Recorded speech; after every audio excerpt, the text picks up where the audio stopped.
En otros temas, en el Aeropuerto Internacional de la Ciudad de México se brinda atención médica a turistas inmigrantes que regresan a nuestro país.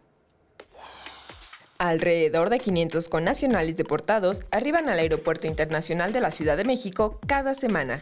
Cientos de migrantes que en minutos son arrancados de familia, trabajo y amigos para regresar encadenados a suelo mexicano. Afortunadamente para ellos, la UNAM, a través de su Clínica de Atención Preventiva al Viajero, en colaboración con el Instituto Nacional de Migración, ayuda a los repatriados. Digamos que el proceso de deportación es un proceso que los coloca en un estado de salud mental vulnerable debido a que no es lo que ellos quieren.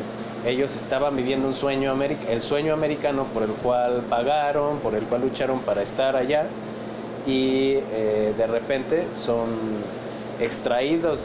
En la clínica instalada al interior de la Terminal 2 del aeropuerto se cuenta con un programa de atención gratuita a estos viajeros en situación de vulnerabilidad a fin de evitar casos como el del migrante que tras cruzar la frontera cometió suicidio. La idea es precisamente a través de la generación de un conocimiento científico sobre el tema de salud mental es primero evaluar la magnitud o conocer la magnitud del problema, ¿no?, de salud mental que tiene.